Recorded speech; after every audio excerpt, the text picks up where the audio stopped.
able to kind of offer some of those insights. So it's an advantage, and just don't have him write your letter of evaluation. Sounds good.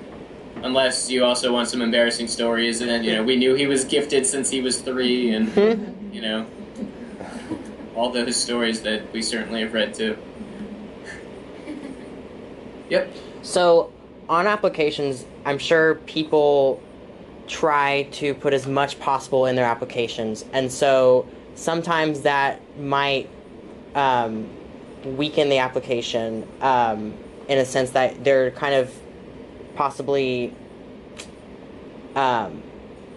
making an extreme out of what they've done. So how do we know to filter what we put in to make our application as strong as possible, rather than saying, oh, I did everything under the sun, and okay, I got you.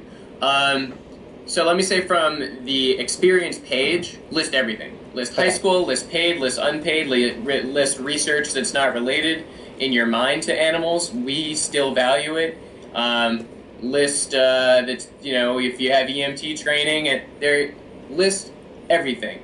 Right. If the last time that you worked on a farm was during high school, we at least know, it's not the same level as someone that has been working in an equine clinic or has gone on large animal ride-alongs and has been helping out with the ambulatory vet.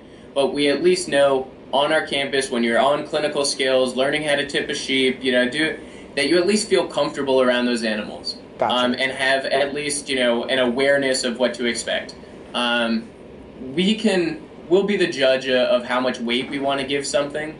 Make sure you list everything. Gotcha. An application is not a time to be modest, because if we don't know about it, then we can't give you credit for it. And occasionally, sometimes especially with research, I imagine probably many of you are bio majors. Is that true? Yeah.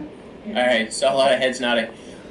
Sometimes people will kind of maybe undersell their research, because they'll go, well, this was about genetics, but I wasn't working with animals to the extent that maybe like a psych major in a primate lab would. Tell us all about it. And oftentimes the first time we're hearing about those things sometimes is through the letters of evaluation, which is why it's important to pick people that really know you, because if you forgot to mention something, at least we can hear about it. But the only time that I would maybe caution you about putting in too much is the personal statement. And I think that that's where your concern comes in. Not within the application part, but within the personal statement. Right. You only have a limited amount of characters that you can use. If you've used your experience page effectively, I know where you were, what you were doing, what your responsibilities were, when you started. Hopefully you've told me kind of the progression of responsibilities. How many of you started? How many of you feel like you have a reasonable amount of experience? Or have experience? Let's start there. Who can just, if on an experience page, list some experiences? Okay. Of those, how many of you got your first experience working with your local veterinarian? Very common for someone to, go, well, if I'm thinking about maybe being a vet, who do I want to contact first? Whoever I take my dog to.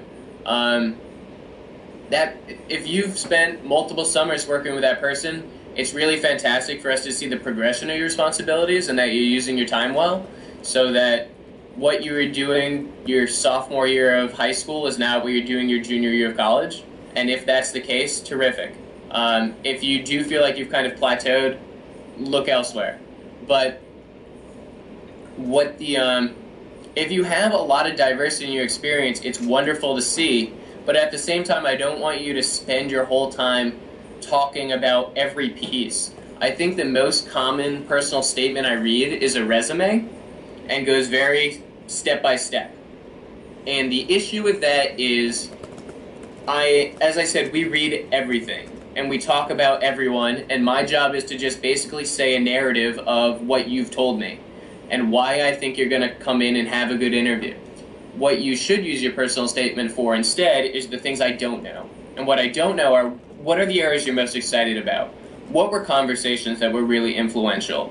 What are potential contributions you could make? More vets are needed in this area because here's a way that I want to combine this interest I have in neuro with what I've been doing in whatever, or how my research kind of really does build on